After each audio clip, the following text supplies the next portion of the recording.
everyone's talking about his 40, because his 40 is a strange sort of time in his life. You know, he said he was feeling a bit nervous today, and Kumble told him, "Don't worry, it's just a number." You know, so I think because it's basically because of the figure that he is in Indian cricket. That is why everything that he does is sort of an event and a. Yeah, there was a newspaper today that actually went and interviewed the doctor at the nursing home where he was born. So that's how it's kind of gone a bit crazy, but anyhow. Life begins at 40 for many people. Sachin Tendulkar's cricket career, of course, is winding down. We don't know when it'll end, but yeah. So good on him. Life begins now, so to speak. Amol, thought we'll bring you. Should I come in here? I was listening to the song, and I must have listened to this song so many times when I've sat next to Tendulkar in his car. I mean, as a kid, I used to wonder whether he's going to listen to any other song or not. I mean, he used to play continuously this song in his car. I mean, it was just unbelievable. As a kid, I only listened to this song when I sat next to him. Just brought back memories of just having a ride back home from Wankhede Stadium to Bandra. So take us through those times, Amol. You've played with Sachin when he was very young back in school. How was he back then, before he became this phenomenon that the entire world woke up to? I think he was already a star. When I went to Achrekar sir's nets or clinic, whatever you call it, at Shivaji Park. At Shivaji Park, everybody knew who Sachin Tendulkar was already. I mean, he must have been 11. And by then, people had started recognizing him. And by 12, when we started playing together in school cricket, I was amazed to see the popularity of the man. At 12, I remember one game very precisely at Azad Maidan. We played against Anjuman Islam, and I'll tell you, there were about 3,000-4,000 people just watching. In the afternoon, probably they must have bunked their offices and had come to see the match. And I was so shocked to see 3,000-4,000 people right there watching a school kid bat. I mean, that's how popular he was. It was terrific. Rahul, you've probably been a fan of Sachin for as long as we all have. How does it feel to see a legend turn 40, and there's this whole buzz around the country and the cricketing world? Well, first of all, I'd like to say that actors never turn 40, so I hope you realize that this idea of turning 40 is anathemical to our profession. So yes, at the age of 22, as I am right now, I've been following him since I was in my mother's womb. I think the greatest thing that, if you go back to the era when, remember cable TV, we have 848 channels right now. At the time, we had none. Sachin brought from the past history of fighting for a draw, was a really valiant and a really lauded sort of a thing that would happen in Indian cricket. He brought destruction. Forget about the Sachin you see in the last 2 years or even the last 5 years, or the double hundred in Sydney where he never hit through the covers. Forget about all that. When he came in, he brought destruction and possibility into a country where sport had never been destructive. It was always dismantling, if at all anything to do with destruction. He brought destruction, he brought freedom, and he brought possibility. You see the number of times we might have lost, but he did an incredible job in the lineup. That for the psyche of this country, and he's 40, and if I had to really, have a moment of drunken rashness, I would say I'm 45. And it was that idea that there was an Indian who could bring these two qualities that were hitherto not it wasn't in the nation's psyche, which is why we've hitched our hopes all the way along with Tendulkar. It's much more than 1991 liberalization. So, is it fair to say then that Sachin was the hero India deserved at that point when he burst onto the scene? India was a country that was probably just trying to discover itself. We weren't very confident as a country. That we didn't really have a product that was globally recognized when Tendulkar first arrived. And then, 3 or 4 years into his international career, there was this batsman who everybody said is the best in the world. I think what has been most astonishing in this time has been the inevitability of his success, because when he started playing, he was this teen prodigy, schoolboy batsman, and everyone in Bombay said he's going to succeed. I mean, I believe, I lived in Bombay for most of my life, and it was like, yes, Tendulkar is going to succeed, and he did succeed, you know. So it's like we never understood what it meant any other way. In a way, it was a very sort of Bombay-centric ownership of this success that we take. But you know, India took him away from Bombay. He's not just a Bombay player anymore. He just became this, and his success was inevitable. It happened, you know, one series after another, and it was like he didn't fail so much. Fail as in personally what he had supposedly set out to do and the standards that he'd set. And I think that is the most astonishing thing. So when people say that, you know, he's struggling and he's this and he's that, which he is, but when people say things like that, I'm saying you have no idea how unusual it is for a sportsman from that age to just steadily keep rising, and for just to steadily keep reaching a standard of sport. I mean, most of the times all you see is crash and burn, you know, after success, and there has been no crash and burn for him. That's what I find most surprising. Mark, so Sachin started playing when he was 16, and if he plays another test match, then he'll only be the second player since Brian Close, who played both in his teens and into his 40s. We'll come to the 40s part later, but back when he was 16, 17, when he toured England and when he toured Australia, he was saving test matches when he was 17 years old, which probably has never been done before. Have you come across a child prodigy of that sort, you know, in your cricket, who could do something like that when he was that young? No, because in England, our players tend to, you know, they tend to kind of wait until their late 20s before they start to do anything special on a regular basis. That's just, you know, that's just the way things are here. I remember I was playing sort of under 19 cricket as a 17-year-old when Sachin made that 100 at Old Trafford. Which, you know, I put myself in that position at the time, just thinking, well, hang on a second, I'm playing against kids who might be a couple of years older than me. I'm playing a bit of club cricket on a Saturday. This guy's out there making test-saving hundreds against England, and he's a year younger than I am. You know, it didn't compute. It was very, very difficult to try and put yourself in the same in that same category. I remember thinking to myself, it's like, well, I can play. I'm really good, but would I, you know, there's no way on earth that I could play in a test match at the moment. And as it turned out, I was I don't know, 8 years away from doing so. So, you know, just an incredible to see in a country like England, whereby you tend to have to earn your stripes for a lot longer.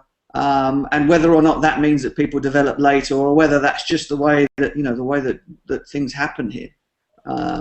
It was an extraordinary thing to see, and you're right, Sharda, the rise, the fact that he just rose, and just because everyone in England, I suppose all countries are the same.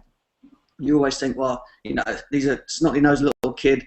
He's made 100. He was probably a bit lucky, and you're waiting, aren't you? You're waiting for him to fall flat on his face and make an idiot of himself, and he never did. Until perhaps recently. No, I'm only kidding. Amol, any funny incidents from back in the day when Tendulkar was still a boy?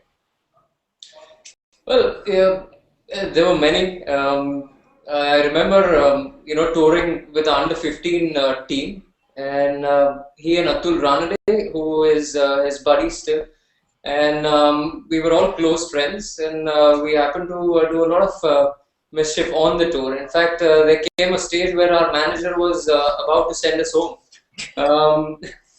But those kind of things happened when you know, you were school kids. But we were serious about our cricket when it mattered.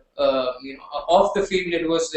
He's a really jovial person. Although you might find him very introvert, but you know, with friends, you can have a lot of fun.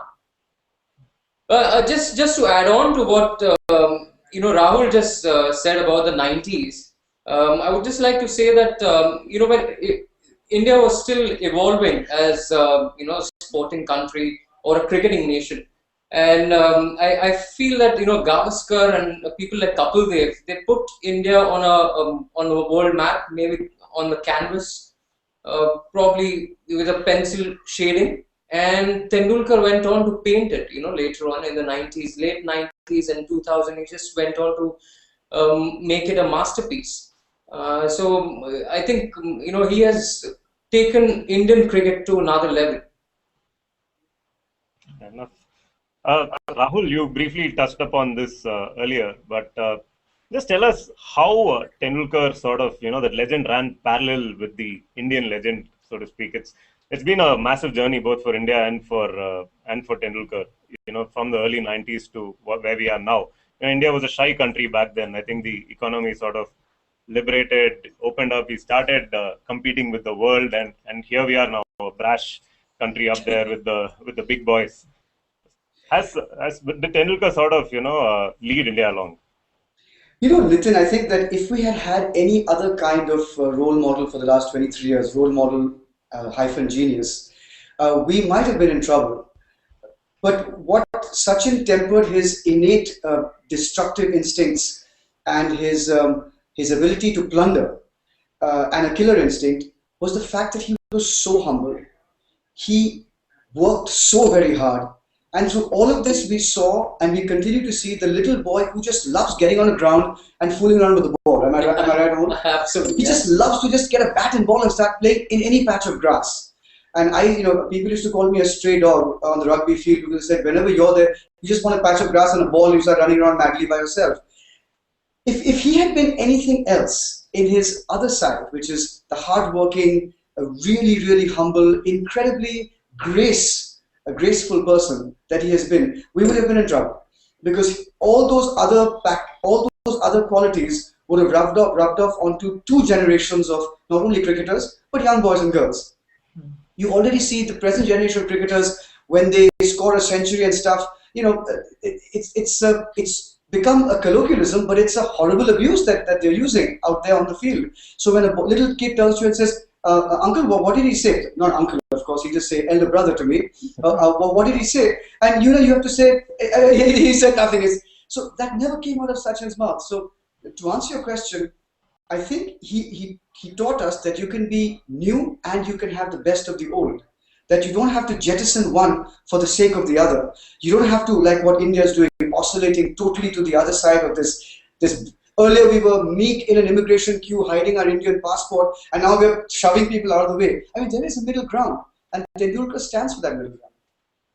I think that's a massively interesting point. Sorry to butt in, but I know the way that sort of cricketers in India are treated in a slightly different way than they are anywhere else. They are major celebrities. They're certainly not that in England, and they're perhaps not that anywhere else, in fact.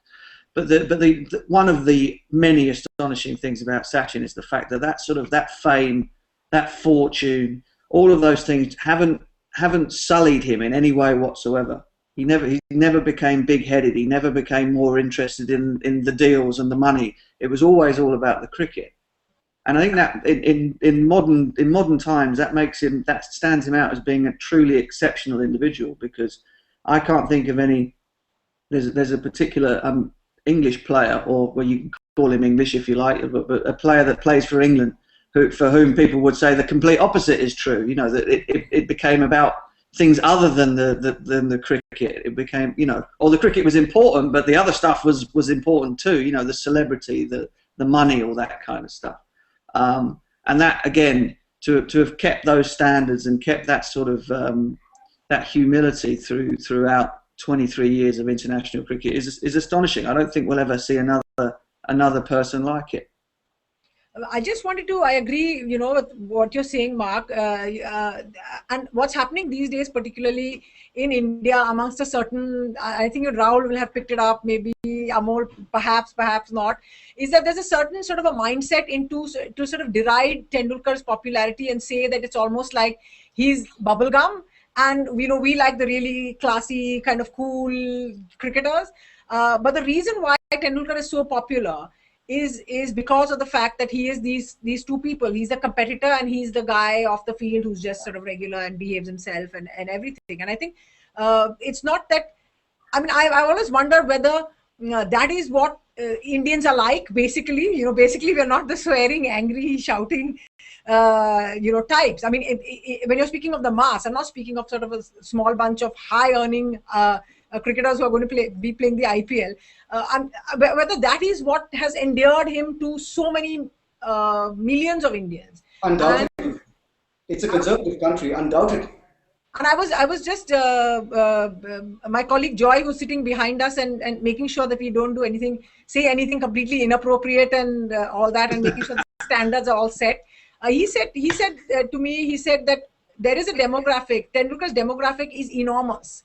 It is perhaps the most enormous demographic of people who he makes happy, who enjoy watching him succeed, is all across the country. And there is not another single Indian figure, movie star, anybody who can cover that many people. And I think his personality and the way he has carried himself, whether it must have been tough, he must have wanted to sort of do things and get angry and, just be a bad boy one day.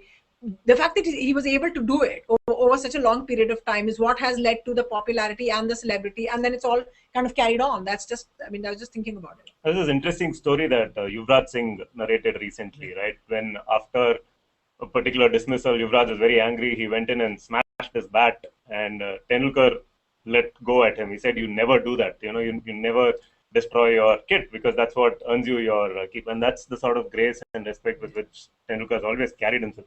But then probably he could tell Yuvraj Singh, but he never told Vinod Kambli about that. Right, listen, I'd always try and I totally agree with him as well. I'd always try and destroy somebody else's kit. Any examples of that humility, Shada? You've interacted with Sachin as a journalist, right? So many times over the years. Just in the way that he is, we are so many of us, and we are all the time, people want his attention, and we want his time, and we want the quotes and so on. I think one of the most not astonishing, it was like, it sort of hit me like my eureka moment. I was doing a feature on VVS Lakshman for the magazine I used to work for before I worked for Cricinfo. And I suddenly said, no one's asked Tendulkar about anyone else. Everyone asked Tendulkar about himself. How are you so great? How do you bat like this? What did you feel? So I said, maybe I should call him and see if he'll say something. And you called his hotel room in Australia. And I said, and he said, this is so-and-so. And they passed the phone on. And he said, of course. When can I speak to you? Now? He said, I want to speak about Lakshman. And then that's what he did. So there is a sense of sort of community that he has that I think it's quite a rare thing to find. There is another sort of favorite story, but I'll probably tell that later. So, but yeah, with journalists, he's very, very tolerant of our kind of behaviors. And if he tells you he'll turn up and speak to you, he'll turn up and speak to you. When he did his Tendulkar at 20 years of cricket, he did interviews for 7 or 8 hours non-stop.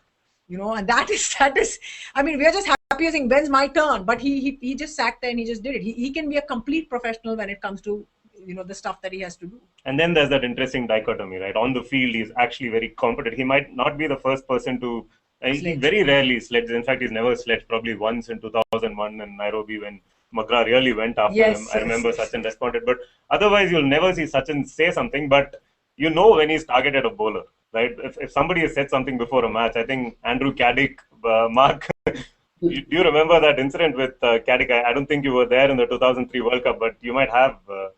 No, I do. I remember it. Yeah, Caddy had a record of doing that. Bless him. I remember before a West Indies series, he said he knew how to get Brian Lara out, and that was when he broke the record the first time, 375. So. I think he did get him out though, but he had 370. So, but so you have to excuse Caddy his little extremes, Well, not just Caddick. I think Shoaib Akhtar once fell on the wrong side of Tendulkar in the 2003 World Cup. You knew that Tendulkar was going after him right from ball one. I think he even mentioned something to Sehwag when they were going out that I'm going to go after these guys today. And that dichotomy is very interesting. He's a very competitive cricketer. Was that there right from the beginning, Amol? When he was on the field and focusing on the opponent, Tendulkar was a different man, wasn't he? Absolutely, absolutely. I'll just tell you a small anecdote about in 2006 and 7, we had a bumpy ride towards the finals of Ranji Trophy, and Sachin came in to play the finals. Mumbai versus Bengal. Bengal had a very good side. Saurav was playing there as well. It was going to be a very good final. Previous night he flew in from somewhere, and at about 11 o'clock he gave me a ring and he said, are you in your room? I said, yeah. I said, I want to see you. So he came in and he said, I was leading the team the next day. So he wanted to ask about everything, what has happened throughout the season. So I narrated it in quick time, half an hour, 45 minutes. I just told him everything about the season, what has happened. Okay, what are we going to do tomorrow? We all chatted. As soon as I was trying to leave, he just joked. He called me Skipper. I was really embarrassed when he called me Skipper.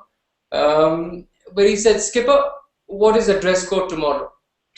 And it just struck me that there were about a couple of uniforms what we were going to use. We used while training for Mumbai. So he wanted to be precise. He didn't want it to be an odd man out the next day. So I told him the dress code, and he came exactly in that. I mean, that is the humility, and that is the professionalism of the man, that even after achieving so much, he's bothered about the small and minor things, which does put him in a different pedestal. Mark, is that that's like a very interesting take from Amol, where Sachin comes back to the Ranji Trophy and he still goes through the protocol, goes through the rigors of things. And is that something that marks him out from big superstars, who become big names from other sports? Like David Beckham is an instance. Like, how would you compare? I think in England, David Beckham's probably as big as Tendulkar was in India sometime back. He's probably gone bigger now.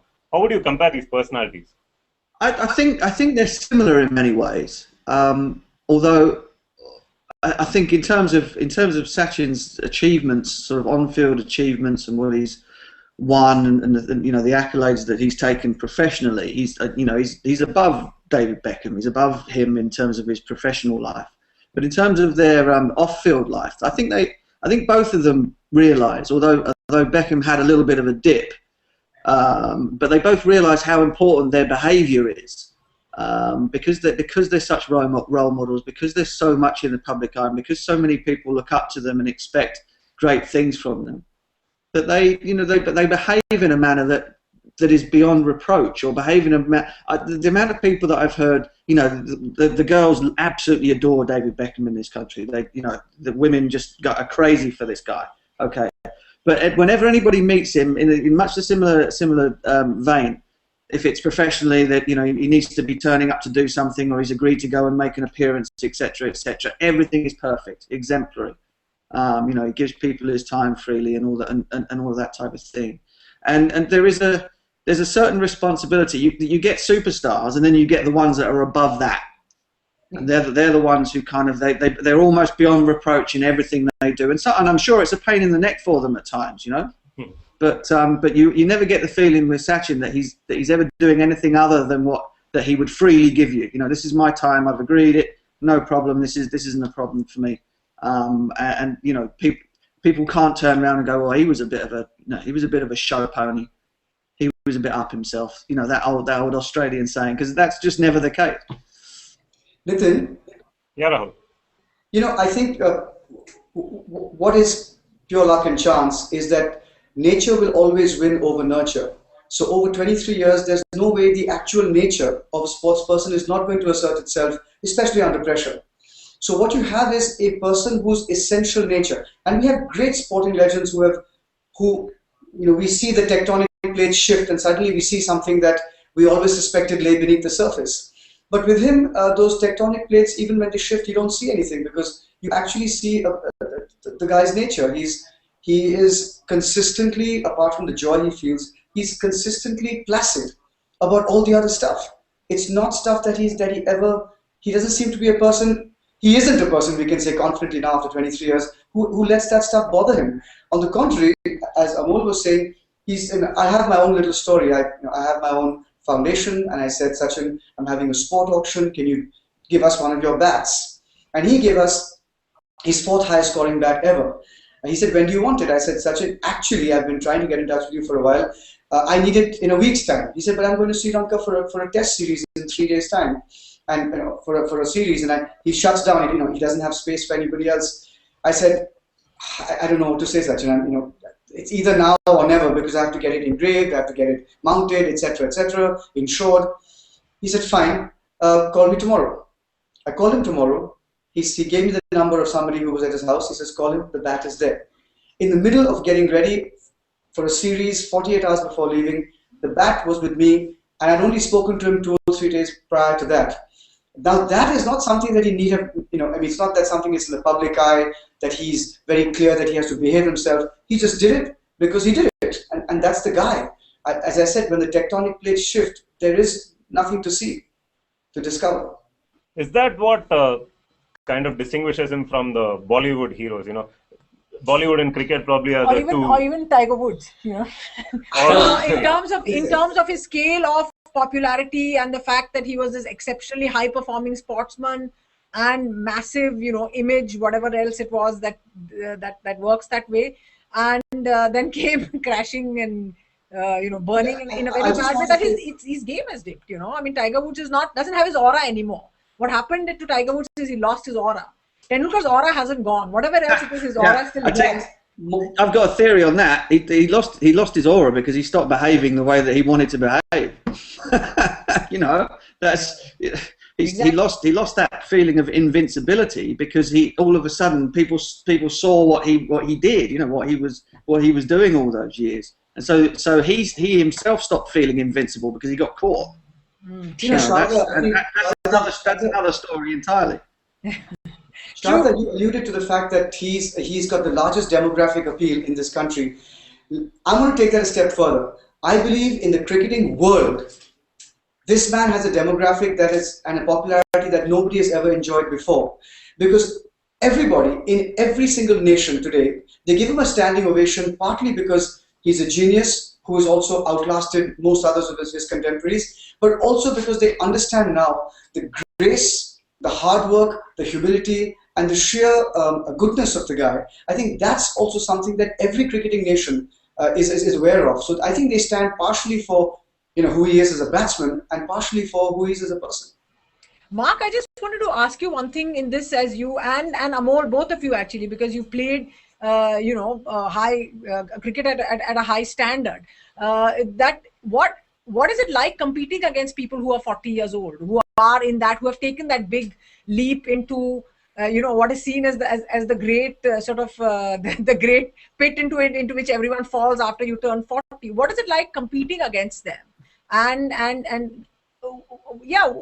what do they turn up which still surprises you? Is there anything, or are they just sort of old guys whom you just say, okay, let's be respectful, Well, generally they're slower between the wickets. I don't know. Sorry, Amol, what did you say? I said you tend to throw at their end. That's it. Whichever end they are running, you need to throw at their end.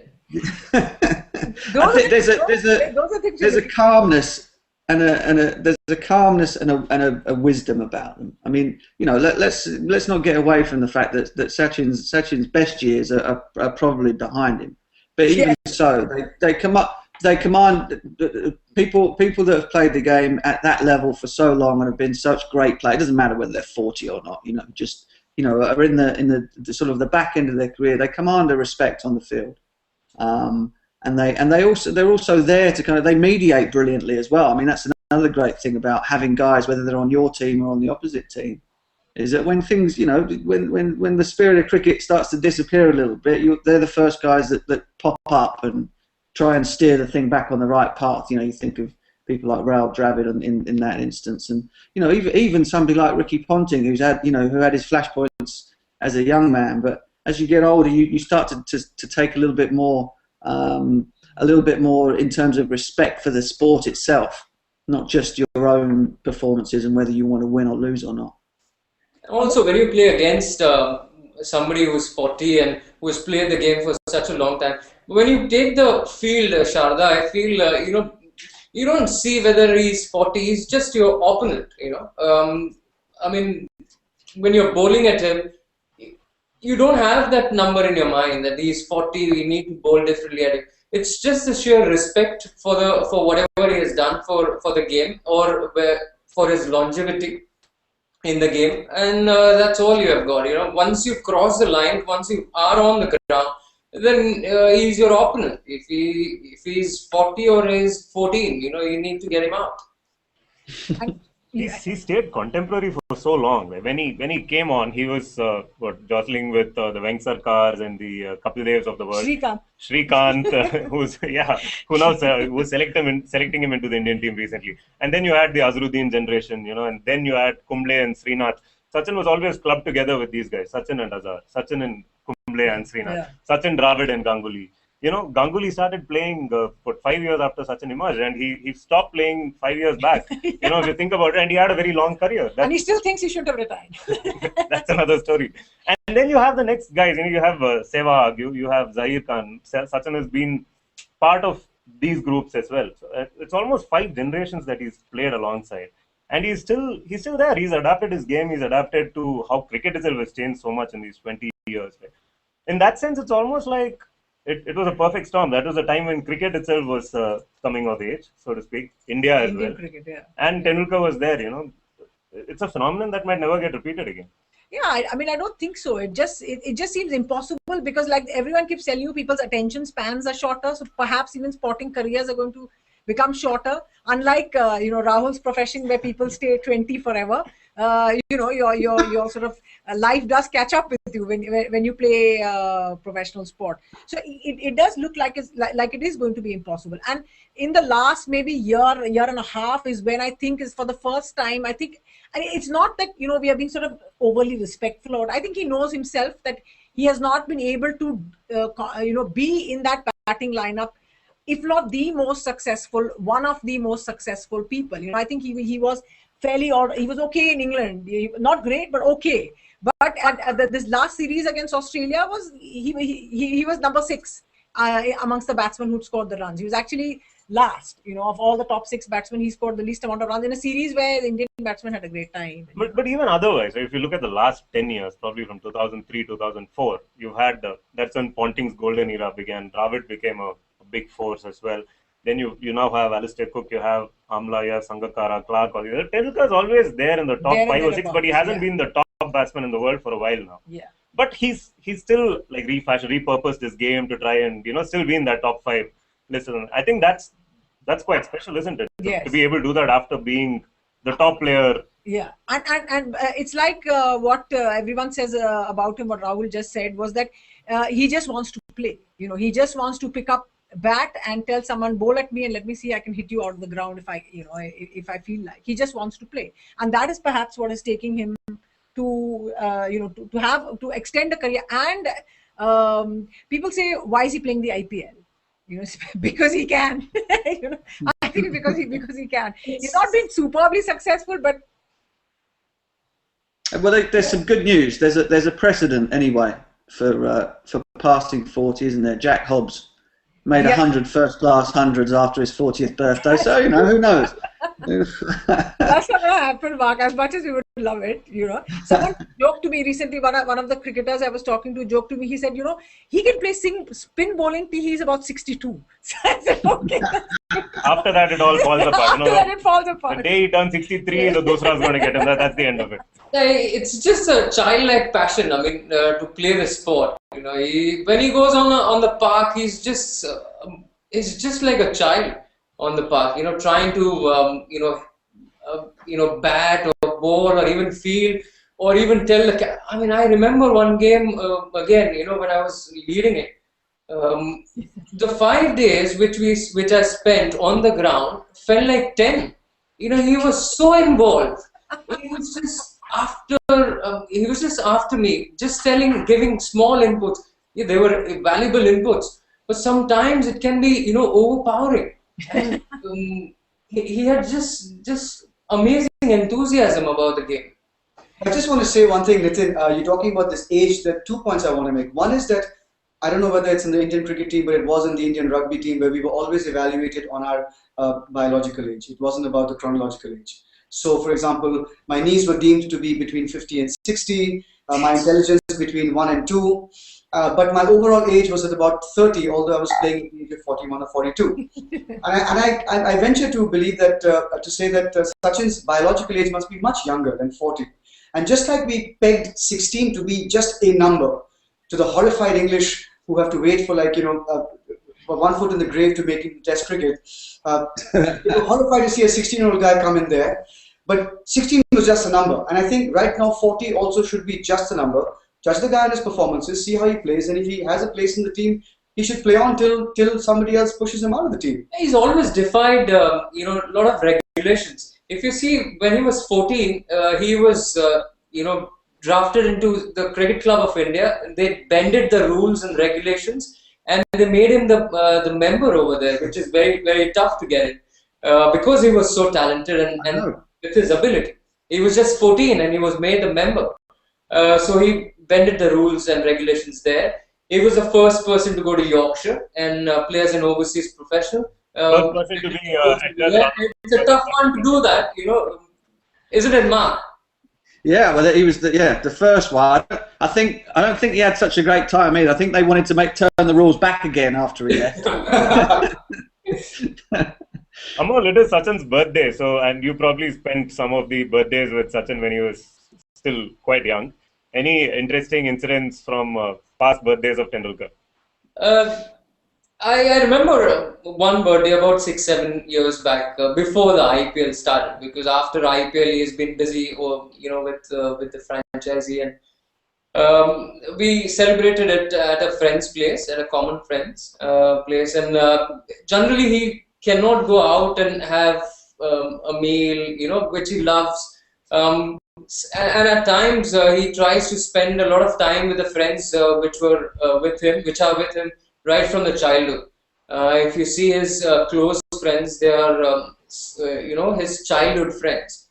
And we celebrated that, although I dared to put a little bit of cake on his face. That was the first and the last time I did that. But we had a nice time. Generally when we meet, we really have a good time chatting around only about cricket. And it's like a throwback to old times. I'm sure Tendulkar's current teammates, right, the new boys, I don't think they think twice before smearing cake all over his face or anybody else. You really think so? I don't think they'd go anywhere near him. No chance, Nitin. Srishant with a cake. Kieran Pollard might fancy. I take my question. That's a superb guess, Mark. Yeah. With Srishant and Vinod Kamli, you can give them that much space, Amol, what next for Tendulkar? You know him better than all of us. We've seen people of his generations go into commentary, go into administration, go into all sorts of things. What do you think Tendulkar is going to do next? Well, I have no idea. I mean, I have no idea what he's going to do next. Not even I think Anjali can say what he's going to do next. But I feel he's a member of Rajya Sabha now. He's always been the guy who everybody looked up to. So he's he can take up a lot of issues which are pending in India, and he can have a good career over there as well. He can be a very responsible statesman, which he is. And he can take it to another level. Once he retires, he can be, he can take this game in India to another level. And I'm sure he's going to do that. Another 22 years before he retires, though. So long time to go for him to plan that. Rahul, what would you want to see Tendulkar do once he chooses to hang his? Well, I think a really shrewd Prime Minister will put him in charge of something that nobody else can do. Whether it is, whether it's children's education, something massive which requires the country to achieve immediate consensus to get behind the initiative, and only Sachin can do that.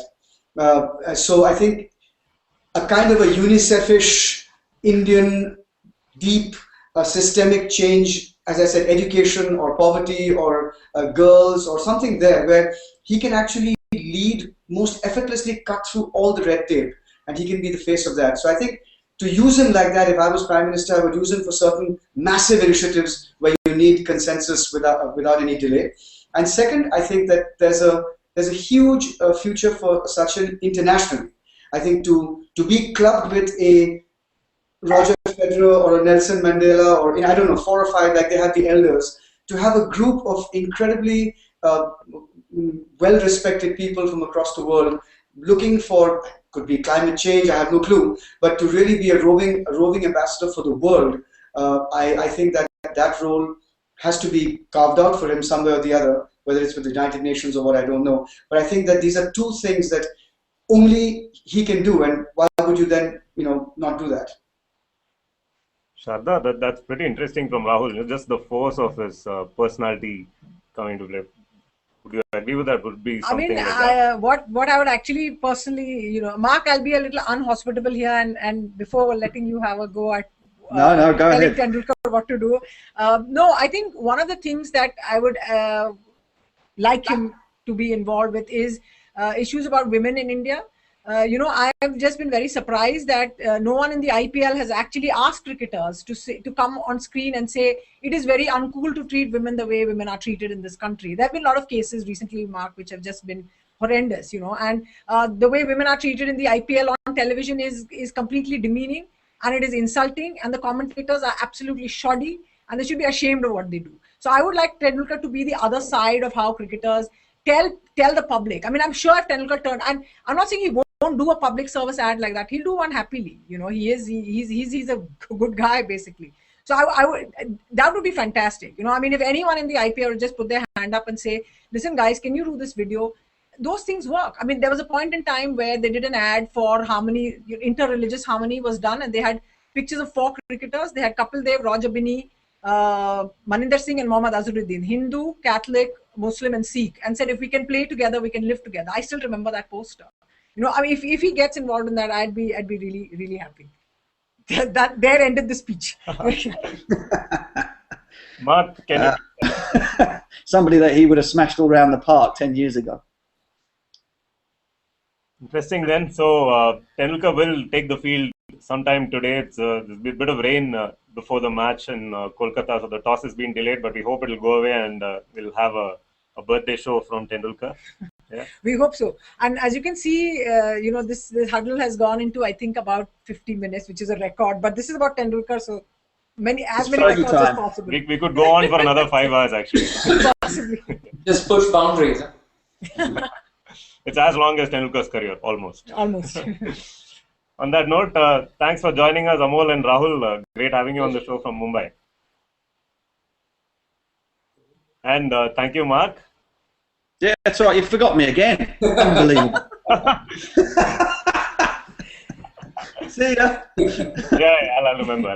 Mark, what happened to your guitar? It's over there. Play some music for us before we go. Oh dear, I could do, couldn't I? I have to put it all on again now. We haven't got enough time. The next show is going to be all music from Mark Butcher. It's okay, Mark. We'll do it next time. No, Yeah, all right. Okay, yeah. Yeah, no, Mark. Sorry. I insist. You insist? Absolutely. Oh, There we go. Our own Mark Knopfler.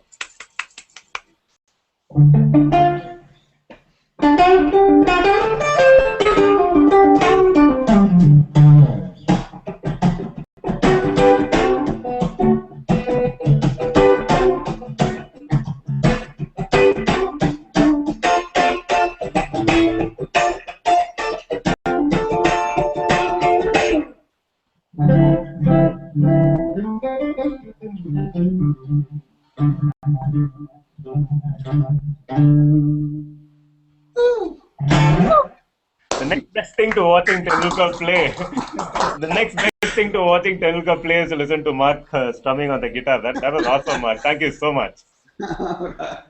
Standing ovations. Sitting down. On that note, we'll wind up the show today. Thanks for joining, all of you. Enjoy the game. Bye-bye. Bye.